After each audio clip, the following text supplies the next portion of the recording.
Y ahora, Séfora, ya recibimos a nuestro próximo invitado. Nos acompaña el economista César Barreto, con quien vamos a estar hablando y seguro va a compartir con nosotros también un análisis de cómo está viendo el desempeño económico de nuestro país. César, como siempre, gracias por el tiempo y bienvenido. Muchas gracias a ustedes por la invitación. Bueno, César, ¿qué podemos decir del desempeño económico de Paraguay haciendo un resumen y una evaluación del primer semestre del año? Ahora ya estamos en una segunda etapa, seguro después vamos a hablar de las perspectivas, pero ¿qué pasó en el primer semestre? Bueno, según los indicadores publicados recientemente por el Banco Central, el primer semestre el desempeño económico fue bastante superior al que estimábamos inicialmente. A pesar de que la sequía golpeó en algo la producción de soja principalmente, Sí.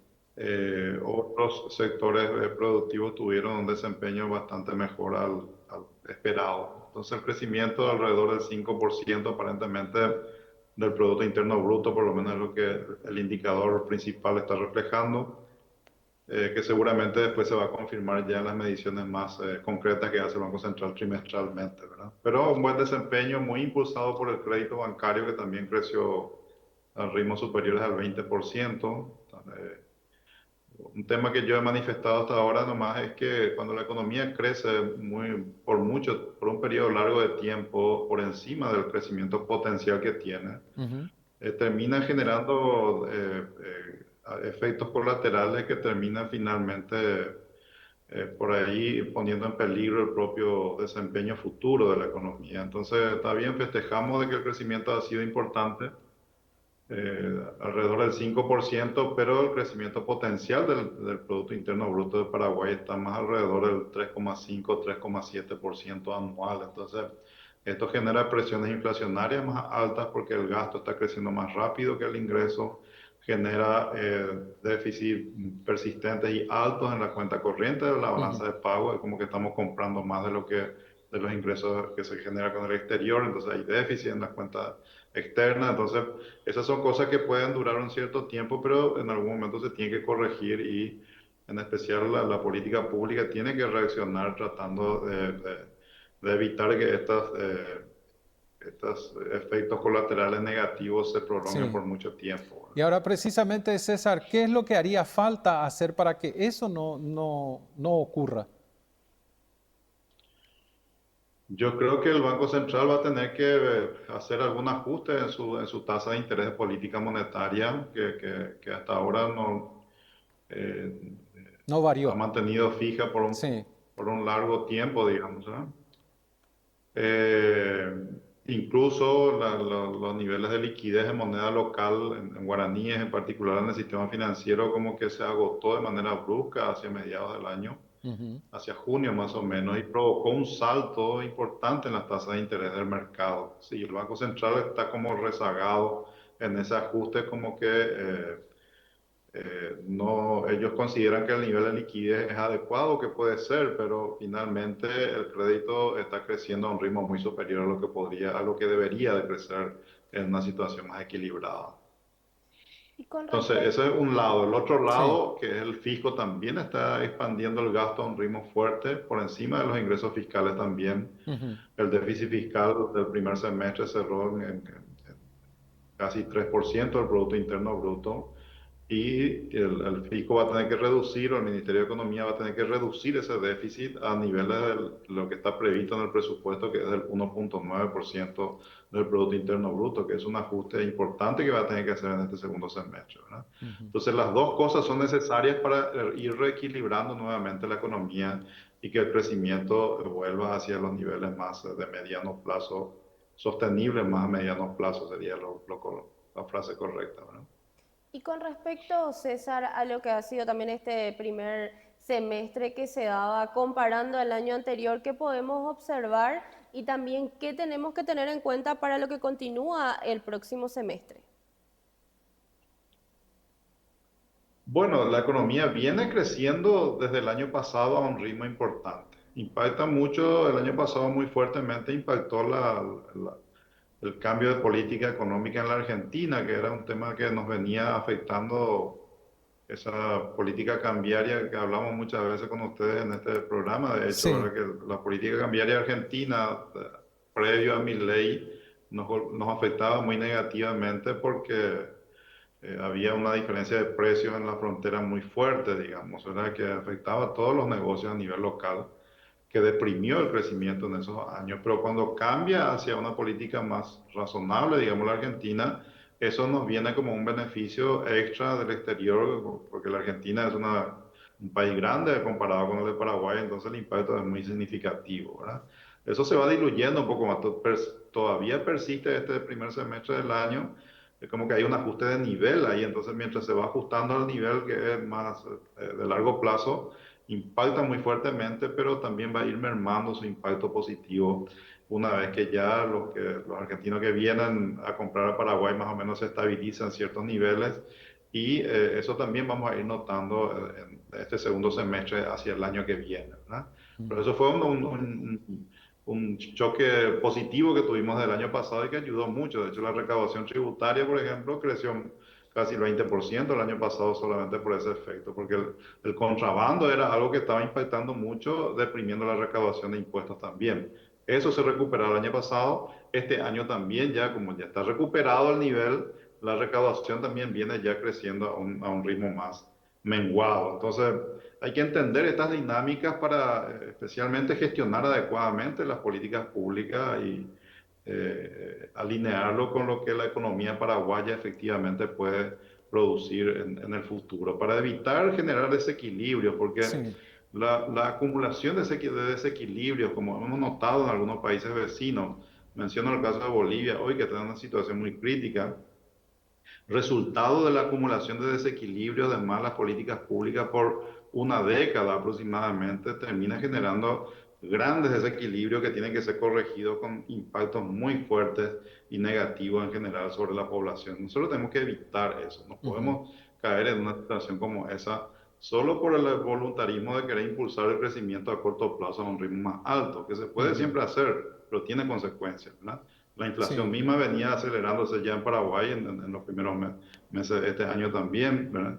Esta caída del dólar que ocurrió en estos días es probable que pueda ayudar a mitigar eso, pero la inflación venía corriendo a un ritmo que veíamos a terminar este año por encima del 5%. Con este dólar más bajo esperemos que eso se mengue un poco, pero son las consecuencias, o sea, estamos mirando las consecuencias, hay que ir al fondo de la cuestión y tratar de corregir las cosas que están generando este crecimiento por encima del potencial del país, ¿no? César mencionó algunos detalles, en este caso específicos y técnicos.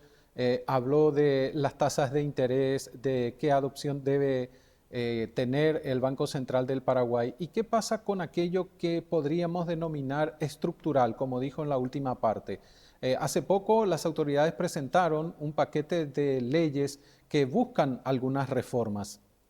¿Esto podría ayudar? ¿Están planteadas en la línea general de la política económica que está siguiendo el gobierno? ¿Cómo puede ayudar y cómo puede impactar en el desarrollo, César? Bueno, no conozco en detalle los Sí, proyectos sí. de leyes que fueron presentados porque lo presentaron directamente al Congreso y no hemos tenido oportunidad, digamos, Se de discutir, socializó no hemos poco, digamos. visto.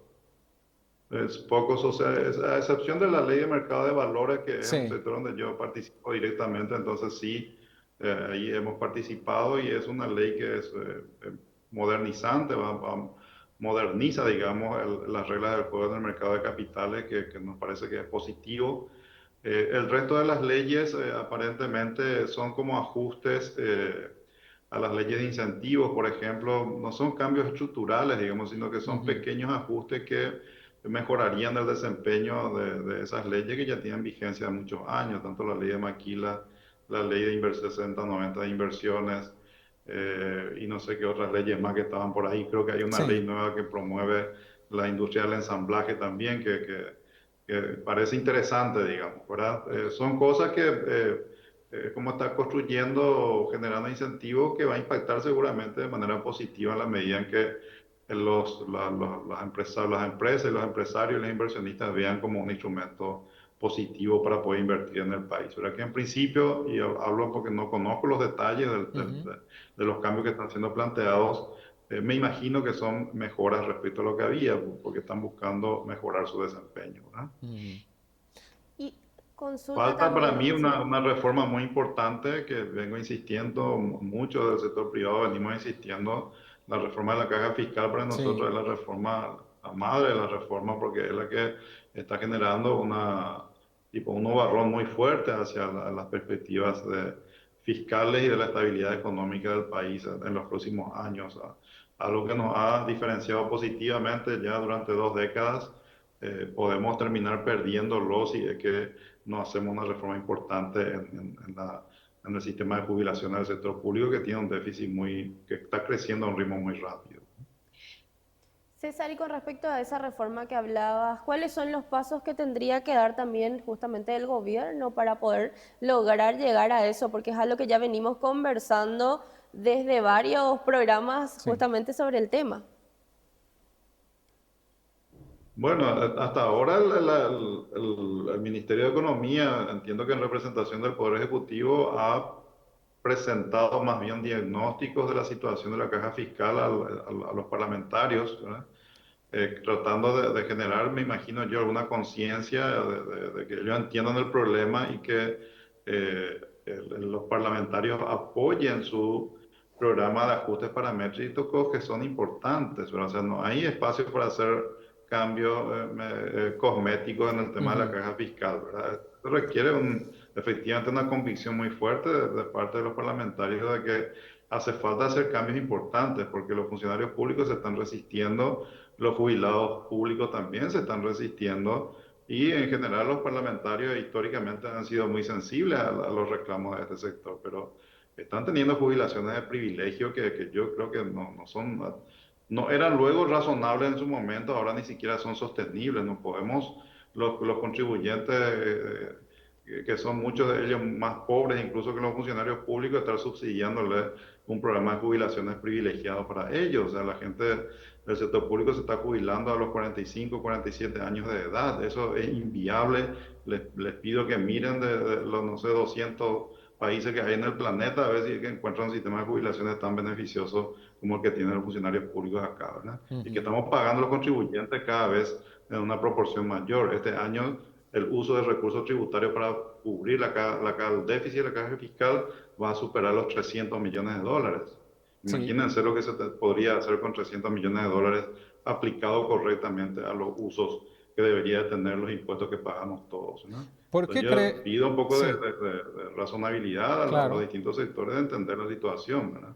¿Por qué cree, César, que se está retrasando esto o se está postergando? ¿Cuál sería el inconveniente según su visión?